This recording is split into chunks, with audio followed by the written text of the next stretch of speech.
harganya 360 juta, dibayarkan bebas sekali, angsurannya 36 per bulannya, bunganya tetapnya 20% per tahun.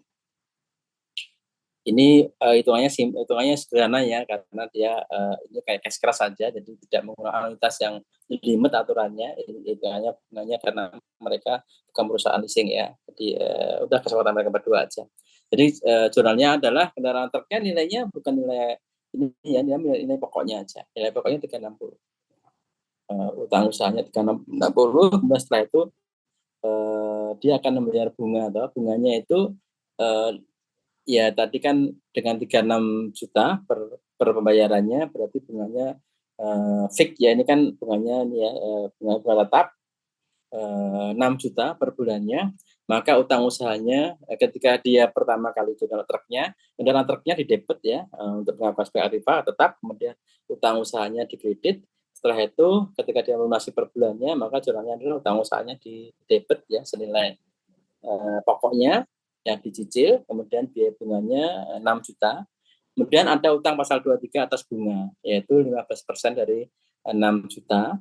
Itu kenapa ada utang pasal 23? Karena kan tadi kan penjualnya bukan bank, bukan leasing. Jadi kepada kalau kita membayarkan bunga kepada wajib pajak yang bukan perbankan maupun bukan leasing, maka itu terutang pasal 23. Bunga itu dipotong oleh siapa? Dipotong oleh pihak yang membayarkan. Jadi ini kan ada pemotongan ya 1,5%, tarifnya tarif 15% ya di pasal 23, 900.000 sebagai utang, dan kas atau banknya dibayarkan 35 juta 100 ya ketika dia angsuran pertama, angsuran setiap bulannya. Seperti ini ya. Oke teman-teman semua, ada pertanyaan di sini? Kalau nggak ada kita teruskan. Penyusutan ya, penyusutan ini mungkin sudah dipelajari di BPK Badan ya, OP ya. Penyusutan berarti kan di pasal 11 Undang-Undang PPH diatur situ ya. Jadi setiap atau tetap di cara pembebanannya tidak bisa dibebankan secara langsung, tapi harus disusutkan ya untuk jangka waktu tertentu ya, masa manfaatnya diatur di kelompok-kelompoknya itu, golongan berapa 1, 2, 3, 4. Kemudian disusutkan kapan? Disusutkan dimulai pada bulan pembelian atau bulan sampai siap dipakai. Jadi kalau kita pembeli ini ya, sekarang saya membeli mesin dah ini Pak Johannes membeli mesin hari ini nih, tanggal berapa sekarang? 25 ya. Meskipun hanya 5 hari di bulan November, tapi tetap penyusutan dihitung mulai November ya. Meskipun atau kalau enggak belinya di tanggal 30 November, tetap disusutkannya mulai bulan November, yaitu ketika bulan pembelian. Kalau di akuntansi komersial kan tidak. Di akuntansi komersial bisa juga dia menggunakan tanggal 15 patokannya. Kalau dibeli sebelum tanggal 15 berarti dia masih 1 bulan itu. Kalau dibeli setelah tanggal 15 mungkin dia masuk di ininya tanggal bulan depan kan gitu, bisa kayak gitu. Tapi kalau di pajak aturannya adalah kapan dia dibelinya, ya bulan belinya. Dan ada dua metode yang bisa dipakai, hanya dua ya. Metode yang pertama metode mana tadi ya? Metode garis lurus maupun metode saldo menurun. Ya, saldo double declining method ya. Yang metode penyusutannya saldo garis lurus untuk bangunan dan juga untuk selain bangunan. Ya, straight line method. Yang kedua metode double declining method, yaitu tarif berganda. Jadi penyusutannya menggunakan saldo menurun tapi tarifnya double ya, 2 kalinya tarifnya. Itu untuk yang selain bangunan. Nah, ya jelas ya. Ini kelompoknya, ada kelompok 1, 2, kalau bangunan ada 4 kelompok, 1, 2, 3, 4. Umurnya ada 4, 8, 12, 16. Tarifnya ya kayak lurus berarti bagi 4, 100-nya kalau satu umur berarti dikalikan 2. Bangunan ada 2, bangunan ada yang bangunan permanen itu 20 tahun, yang bangunan tidak permanen 10 tahun. Tarifnya 10 dan 5%. Khusus bangunan, undang-undang yang baru dan yang HPP ya. Kalau bangunannya ternyata dia memiliki masa manfaat di atas 20 tahun, maka wajib pajak diizinkan untuk menyusutkan dengan masa manfaat di atas 20 tahun. Tapi kalau kurang nggak bisa ya, tapi syaratnya adalah melebihi 20 tahun. Jadi kalau estimasinya di akuntansi komersialnya, misalnya bangunan saya bagus nih, bangun saya kayaknya bisa bertahan sampai 30 tahun berarti ya, atau 50 tahun, ya udah susutkan sampai 50 tahun boleh. Jadi nggak harus 20 tahun. Yang untung siapa? Yang untung ya pajak yang untung lah gitu loh. Karena biaya tiap bulannya kan kecil-kecil, kan sampai yang untung, saya rasa untung pajak lebih untung ya. Kalau dibiayakan, kalau disisihkan lebih cepat kan mengurangi pajaknya lebih lebih cepat kan gitu ya. Saya rasa untuk 4 tahun. Jadi boleh ya, tapi kalau kurang dari itu nggak boleh. Kalau ini bangunan saya kayaknya umurnya hanya 15 tahun gitu ya. Saya setengah matang nggak bisa, ya harus 20 tahun minimal gitu. Intinya ya pasar ya nggak mau udah. Kalau itu untung dia kalau 15 tahun berarti kan cepat kan ceritanya ya. Kita nggak mau, DJP mau ya, pajak ya maunya, pemerintah ya maunya ya minimal 20 tahun. Ya, gitu ya.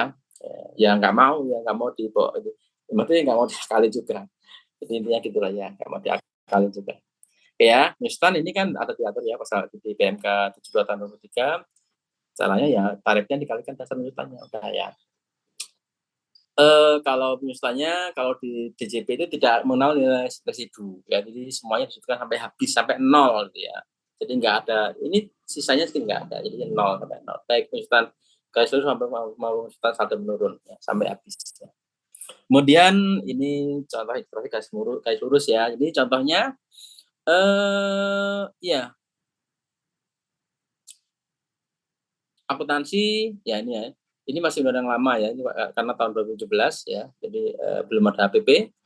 Ini perbedaan ya. Jadi kalau di akuntansi gedungnya masa manfaatnya 25 tahun ya. Di DJP kan hanya 10 gitu kan. Ini karena pakai yang lama masih sebelum HPP, maka masih ada perbedaan. Ya, nanti ada perbedaan dan menemukan koreksi fiskal beda waktu di sini.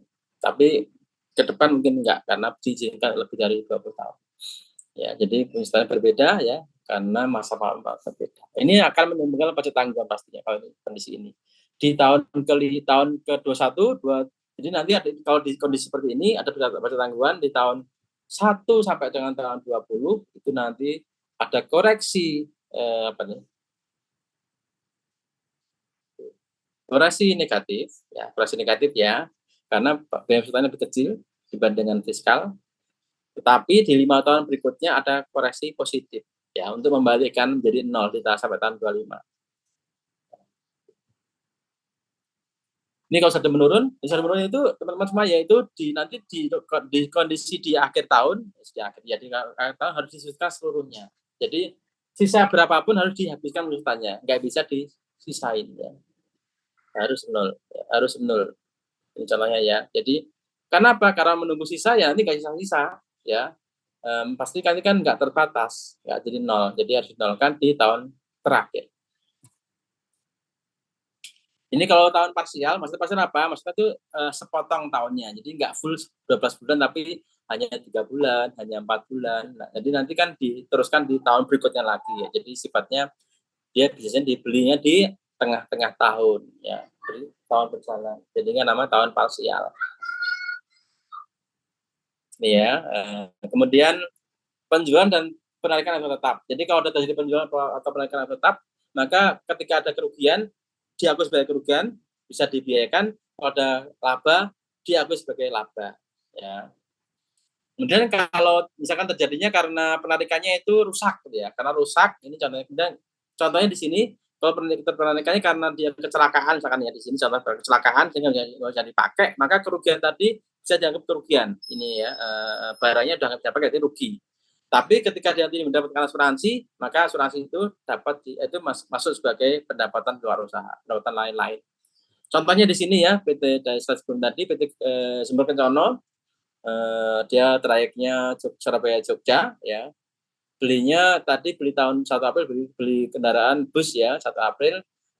Kemudian harganya 600 juta seperti yang tadi ya di sebelumnya tadi. Kemudian tadi kelompok 1 ya karena bis itu dipakai terus setiap hari karena istirahat maka dia kelompok 1 ya 4 tahun udah selesai gitu ya. Kemudian pada 1 Januari 2022 tahun baru kendaraan tadi kecelakaan dan terbakar. Ya, biasalah kan, sebagai orang kan sering kayak gitu ya. Cuman juga harus dibakar dengan ikan sampai ini ya pecah itu ya. Kemudian dan dia mendapatkan klaim asuransi 500 juta. Tapi kendaraannya sudah nggak bisa dipakai. Ya, sehingga bagaimana jurnalnya? Maka jurnalnya adalah nilai bukunya berapa itu diakui sebagai kerugian. Kebetulan nilai bukunya kondisi itu 93.750 juta di sini nilai bukunya. Nilai bukunya dia sebelum kecelakaan itu 93.750 di Sumber Kencono tadi nilai bukunya. Jadi nilai buku sebesar itu sebagai kerugian. Kerugian masuk sebagai biaya kerugian lain-lain ya. Kemudian otomatis kendaraannya dihilangkan, di kredit ya, jadi hilang 600 juta.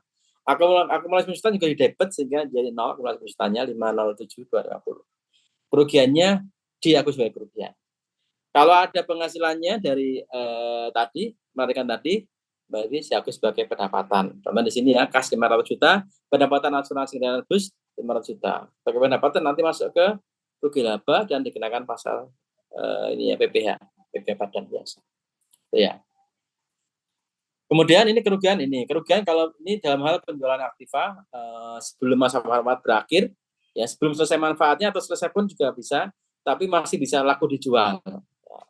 Kalau udah selesai masa manfaatnya udah berakhir, dijual masih laku, berarti itu penjualan itu sebagai keuntungan, masuk ke biaya, masuk pendapatan lain-lain. Tapi kalau dijualnya di sebelum selesainya masa manfaat masih ada dan ternyata dijualnya melebihi nilai bukunya, berarti laba. Kalau dijualnya di bawah nilai buku berarti rugi.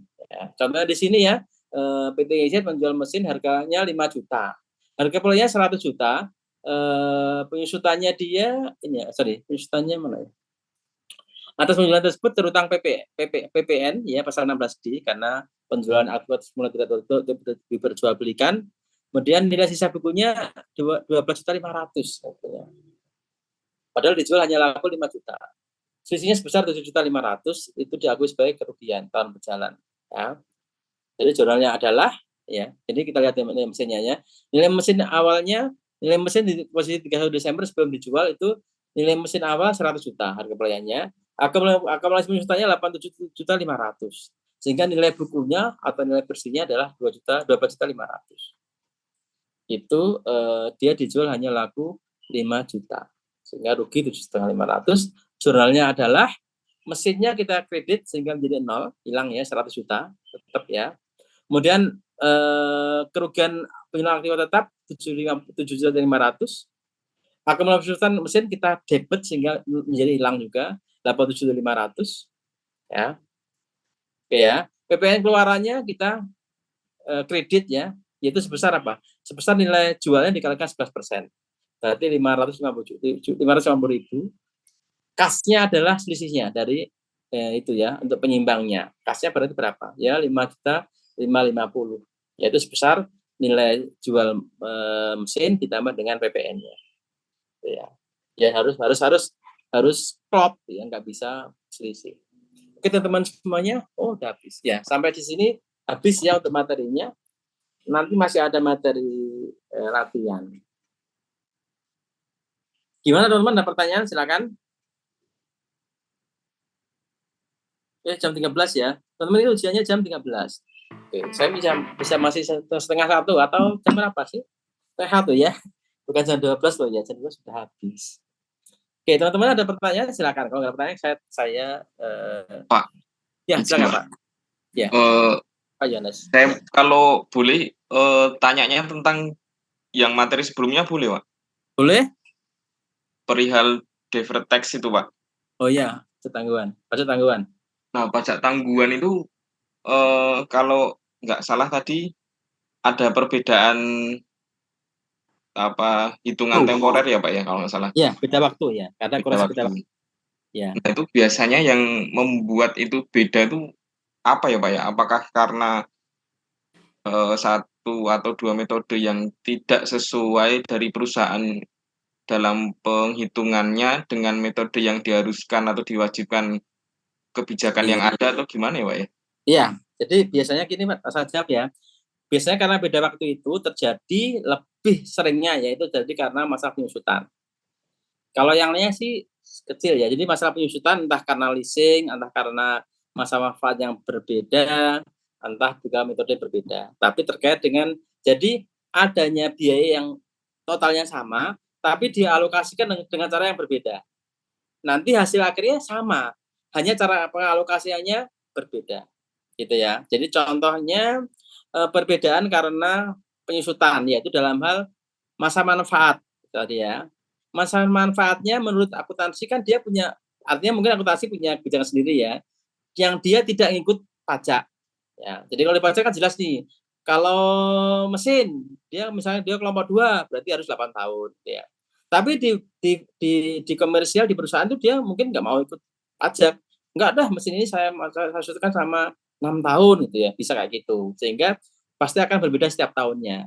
Ya itu beda waktu itu namanya beda waktu. Ya, dan nanti akan ada selisih terus sampai tahun ke-8 ya selisih terus, yaitu itu namanya pajak tangguhan. Nanti akhirnya tahun 8 tuh nol, hilang. Ada juga karena metode digunakan berbeda. Misalkan dia misalkan di akuntansi kan bisa macam-macam ya. Kalau di pajak hanya dua, yaitu yang diizinkan hanya garis lurus maupun saldo menurun. Ya. Misalkan di sana saya nggak mau saldo menurun, saya nggak mau garis lurus, saya yang lainnya. Berarti itu akan ada metode yang berbeda di penyusutannya. Padahal barangnya sama, nilainya juga sama, tapi karena metode yang digunakan berbeda, sehingga nanti alokasi per tahunnya juga berbeda. Ya, hanya itu aja. Tapi ketika diselesaikan seluruhnya, nanti hasilnya sama juga. Cuma di sepanjang masa itu berbeda terus. Itu namanya beda waktu dan itu akan menimbulkan namanya pajak tanggungan. Itu Pak ininya. Intinya di situ ya. Ataupun juga karena leasing juga begitu. Leasing kan ada perbedaan pengakuan di penyusutan juga sama. Ya. Tapi memang lebih ke penyusutan yang lebih realnya terjadi seperti itu. Karena hal yang lain sih jarang ada. Jadi lebih ke penyusutan yang ini. Biasanya Pak perusahaan-perusahaan yang besar karena nilai asetnya besar eh, sehingga penyusutan itu sangat ngefek juga ke kinerja di perusahaan. Ya, sehingga dia nggak mau taklid atau ngikutin pajak. Ya, dia pakai hitungan sendiri. Ya, karena ini bagi dia mungkin penting ya untuk ini. Jadi itu salah satunya. Sehingga ya banyak perusahaan-perusahaan yang besar itu rata-rata dia ada pajak tanggungan. Ya. Perusahaan yang kecil sih enggak ya, karena ya pajak tanggungan hitungnya agak ribet. Pak. Jadi itu Pak ininya latar belakangnya pertama sekarang itu. Iya Pak, ada. Berarti pada umumnya terjadi karena beda metode yang dipakai ya Pak ya? Ya, Sama atau metode. mungkin jangka waktunya yang untuk Ya, penghitungan aset atau liabilitasnya itu ya Pak ya? ya. Untuk penghitungan terutama masa penyusutan Pak, penyusutan aja. Kalau yang lain sih enggak. Oke Pak, berarti hanya di ranah penyusutan ya Pak ya? Iya, penyusutan. Penyusutan baik karena leasing, baik karena metodenya berbeda, baik karena juga masa manfaatnya berbeda. Kalau yang beda enggak jarang sih ya. Kalau beda yang lainnya sih beda tetap Pak. Kalau penyusutan enggak. Tapi kali tadi karena latar belakangnya adalah barangnya sama, nilai biayanya juga sama, cuman cara pengalokasiannya berbeda. Hasilnya nanti sama, cuman berbeda cara. Satunya melalui misalkan mau ke Jogja, satunya melalui ini Solo gitu ya, satunya melalui sana Gunung Kidul gitu. Jadi kan beda ya. Jadi tapi akhirnya sama itu Pak ininya. Gitu Pak. Oke Pak, cukup Ya. menjelaskan sih Pak. Ya. Karena kalau misalnya tadi kan agak rancunya karena banyak kan yang membuat hitungan itu kan berbeda-beda ya Pak ya. Karena kan perusahaan pasti punya cara mengukurnya sendiri, tapi apa aja yang bisa menghasilkan deferred tax itu kan itu sih yang bikin bingung tadi Pak. Tapi udah jelas sih Pak. Makasih Pak. Ya, ya, sama-sama. Yang masih juga Mas. Nanti kalau nggak jelas tanya lagi nggak apa-apa. Nanti kan bisa biasa aja ya. Oke Siap ya. Pak. Ya, makasih Pak ya. Saya teruskan sekarang latihan. Biar waktunya udah mau habis nih ya. Maaf ya. Oke, saya latihan. Bentar, ada ya. Latihan. Mana kemarin ya?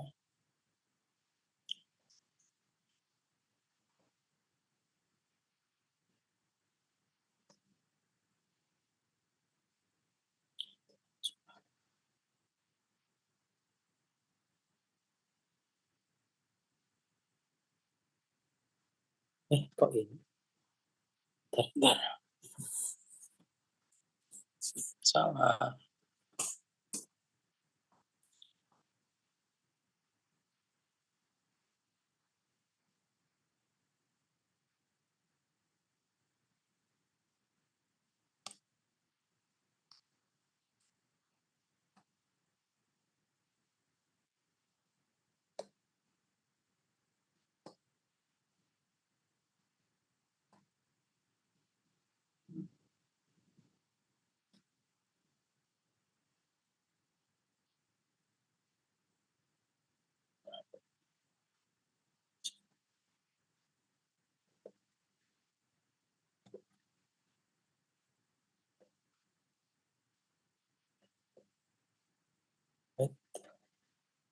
Sebentar,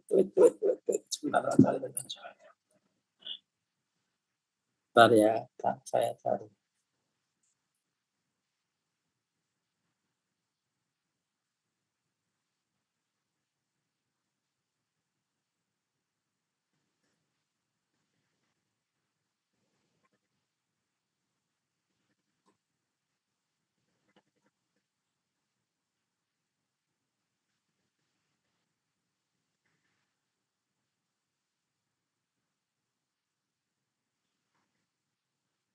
Teman ya, saya cari latihan kok. Situ nggak ada. C, C, C, C, C.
Latihan udah saya kirim di WA grup ya teman-teman semuanya.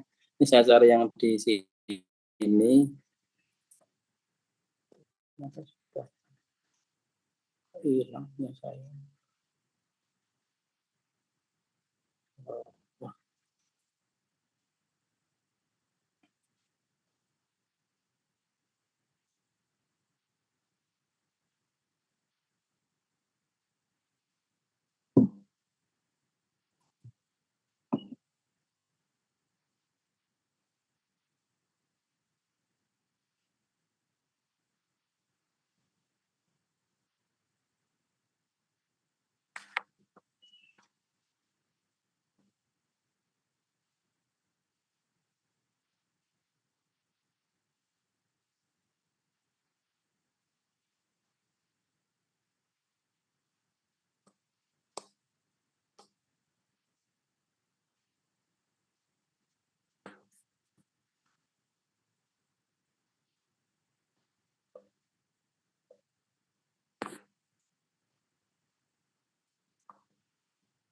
Ya ini teman-teman semuanya untuk latihannya ya, latihan soalnya sudah saya kirim di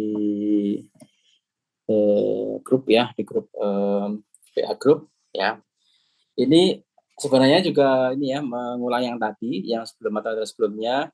Ini saya kasih soal dan juga jawabannya ya. Jadi bagaimana membuat menjurnal ya, baik pasal 21, kemudian juga ini pasal 21 ini langsung sekaligus ya ininya satu, bukan seluruh pegawai pastinya, sekali jurnal, jadi tidak perlu per pegawai. Kemudian ini ada PPh 121 final atas pesangon. Jadi pesangon itu karena pesangon itu perlakuannya berbeda dengan pasal 21 biasa, sehingga dia dikenakan PPh final dan dia nggak bisa dicampur ya. Jadi penghitungan pastinya juga berbeda, penyetorannya juga berbeda, sehingga di jurnalnya juga berbeda. Ya, jangan dijadikan satu, karena nanti harus dipisahkan ya, mana yang pesangon, mana yang gaji. Di jurnal juga bisa, nggak bisa dicampur ya. Berikutnya kalau ini sama ya, ini pasal 23, jadi yang tadi kan rental mobil, sekarang ini jasa sewa karena iklan, sama lah ya ininya, PPN juga sama, pasal pengenaan PPN juga sama, pengenaan pemotongan pasal 23 sama, jadi nggak ada perbedaan, jurnalnya pun juga sama ya. Kemudian yang ini bendahara juga sama ya ininya ya, bendahara semua, jadi teman-teman semuanya, semua kontrak dengan bendahara itu sudah include PPN. Jadi kalau ada kontrak dengan bendahara sekian, itu PPN-nya di situ juga. Jadi teman-teman harus keluarkan tanpa PPN-nya berapa. Ya, karena memang default-nya kalau dengan bendahara ada masuk PPN. Ya. Dan bendahara wajib memungut PPN, wajib memungut pasal 22 dan juga memotong pasal 23 final juga ya. Jadi pajaknya semua dipenuhi oleh bendahara. Berikutnya dividen ya, dividen ini ya ini ada perubahan di mendasar di tahun sekarang mulai 2022 itu ya, mulai Undang-Undang Cipta Kerja, dividen itu sekarang sudah berubah. Yang semula dividen itu bisa dikenakan pasal 23, pasal 4 ayat 2 gitu ya. Sekarang dividen kan lebih sempit ya ini ya objeknya, jadi dikenakan hanya atas dividen yang diberikan kepada perorangan yang dia tidak diinvestasikan ke Indonesia. Atau dia, jadi kalau dividen diberikan kepada perusahaan wajib pajak badan yang badan itu wajib pajak dalam negeri, maka dividen tadi bukan merupakan objek pajak. Jadi kalau diberikan kepada orang pribadi tapi dia diinvestasikan di Indonesia, maka dia bukan pajak. Kecuali kalau dia diinvestasikan ke luar negeri, itu objek pajak, ataupun dia diterima oleh WNA, objek pajak juga. Jadi gitu ya. Tapi kalau diterima ini orang putri orang Indonesia dan dibawa ke luar negeri, maka dia terutang PPh final ya 10%. Ya, dividen sekarang lebih banyak tidak objek pajak. Ini kalau CV ya biar tadi saya sampaikan CV itu tidak ada PPh, tidak ada PPh dan tidak ada PPh-nya kalau transaksi antara anggota CV dengan pemiliknya, tapi tetap dibuat jurnal ya, meskipun dia tidak ada pajaknya. Kan jurnal tadi kan dibuat atas seluruh transaksi, jadi tidak melihat akuntansi maupun fiskalnya. Ya, jadi jurnal tadi juga dibuat terus dan hanya satu versi kalau jurnal kan hanya PPh, hanya komersial saja. Ya. Tapi kalau ada pajak ya pajaknya dicatat saja. Nanti kalau dikoreksi fiskal nggak perlu lagi jurnal lagi. Ya. Ini kalau alokasi biaya gabungan tadi saya sampaikan ya, jadi dia kenakan final maupun tidak final, objek dan tidak objek, maka dia harus dipisahkan ya ke masing-masing jenis penghasilan yang terserap ke mereka berapa aja sesuai dengan omset masing-masing secara proporsional. Ya. Maka yang diakui sebagai biaya ya hanya yang tidak final saja, yang final sudah diabaikan. Jadi dekorasi negatif positif PPh-nya, objek biayanya kalau PPh-nya penghasilan dikurasi negatif. Ya, sudah saja ya ini contohnya. Kemudian pajak tanggungan nih contoh pajak tanggungan itu teman-teman perlu perhatikan dulu sebelum bayar pajak tanggungan apakah ada beda waktu. Tidak. Kalau ada beda waktu berarti pasti ada pajak tanggungan. Kalau nggak ada beda waktu berarti nggak ada. Ya. Kalau ada beda waktu ada pajak tanggungan pasti. Ada karena ada beda waktu. Berapa tanggungannya sesuai dengan tarif yang berlaku sekarang dikalikan beda waktunya, gitu ya. Atau diselisih antara pajak ini dengan pajak ini dan beban pajak itu yang cara metode yang kedua. Ya. Sebagai aset atau sebagai kewajiban, sebagai aset atau apabila aset pasangannya manfaat ya, apabila dia korelasi positif. Kenapa? Karena bayar pajaknya sekarang besar, tapi dia ada peluang bayar pajaknya kecil di masa depan. Jadi aset yang akan dinikmati di tahun masa depan. Kalau kewajiban berarti yang sekarang bayarnya kecil, tapi masa depan bayarnya besar, berarti sebagai kewajiban yang akan ditunaikan di masa depan. Ya. Ini ya caranya teman-teman pelajarin ya nanti kalau nggak jelas bisa nanya saya ya. Ini selisihnya ya, jadi pokoknya pandangan itu adalah cara mencocokkan benar salah benar nggak ya kalau sudah tarifnya berapa 22% dikalikan dengan beda waktu berarti kalau sudah benar berarti hitungannya sudah benar, itu cara mencocokkannya. Jurnalnya seperti ini ya. Kemudian ya, ini yang aktif tetap tadi yang secara gabungan dialokasikan di breakdown ke masing-masing jenis aset ya dengan itu masing-masing itu ya. Ada jawabannya semuanya Pak. Jadi kemudian kalau case-nya ini case yang agak ya nggak susah sih ya, sebenarnya kita hanya ada koreksi positifnya apa aja, nanti kita hitung ya dengan ini kan ada di BPH badan pastinya ya. Jadi kondisinya penghasilan bersihnya sekian, laba HPP-nya sekian, laba bruto ya, laba bruto sekian dan gajinya penghasilan lainnya sekian, maka kondisinya di berikutnya ya terdapat informasi terkait dengan transaksi keuangan sebagai berikut gitu ya. Dalam biaya listrik telepon air ada juga biaya pulsa ponsel atau kuota ya nilainya 200 juta itu atas yang dibawa pulang 20 juta nilainya itu dibawa pulang oleh karyawannya. Dalam hal ini kalau dibawa pulang itu berarti dapat dibayarkan hanya 50%-nya saja ya. Gedung juga sama, berapa 4 miliar, ya dekorasi ada beda waktu di situ ya, beda waktu atas gedung. Kemudian C itu kendaraan ya, dan dibawa pulang oleh direkturnya bukan juga hanya 50% saja dapat dibayarkan. Kemudian juga jalan dinas, memegang saham berarti untuk pribadi, tidak untuk TKM berarti dikurangi semuanya. Lain-lain ada entertainment berarti dapat dibayarkan sekaligus karena kan ada dapamnya. Konsumsi seluruh karyawan dapat dibayarkan, perayaan ulang tahun tidak dapat dibayarkan, santunan pegawai yang musibah nggak dapat dibayarkan juga. Ya, itu ada ya. Pasal 25 sekian, penjualan yang final sekian, yang dipotong yang dipungut pajak bendahara sekian. Ya. Ini ya pertanyaannya, dan ini jawabannya. Ya, jawabannya sudah ada jawabannya. Perhitungan proporsi kecil juga ada jawabannya juga, dari mana angka-angkanya, teman-teman kalau B itu berarti beda tetap, kalau D berarti beda waktu ya.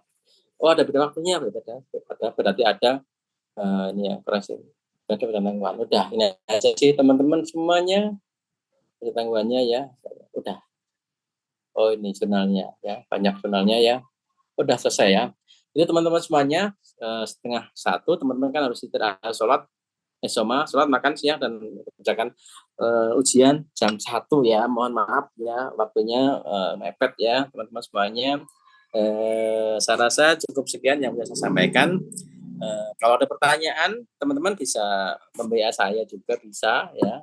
Kalau belum jelas, semoga saya masih. Tapi kemarin juga nanya saya lupa ngangkat. Jadi insya Allah sih saya kali ini saya insya Allah. Jadi nanti kalau nggak jelas tanya saya ya terkait dengan materi ini maupun yang lainnya. Ya demikian yang bisa saya sampaikan. Terima kasih atas perhatiannya. Kemudian mohon maaf apabila ada kesalahan dan tidak berkenan di teman-teman semuanya. Semoga teman-teman semuanya sukses ya, sehat selalu, semuanya lancar dan barokah ya. Demikian yang bisa saya sampaikan. Terima kasih atas perhatiannya. Assalamualaikum warahmatullahi wabarakatuh. Waalaikumsalam warahmatullahi wabarakatuh. Terima kasih, Pak. Terima kasih, Pak. Sama-sama juga. Sama-sama. Terima kasih, Pak. Sama-sama, Bu.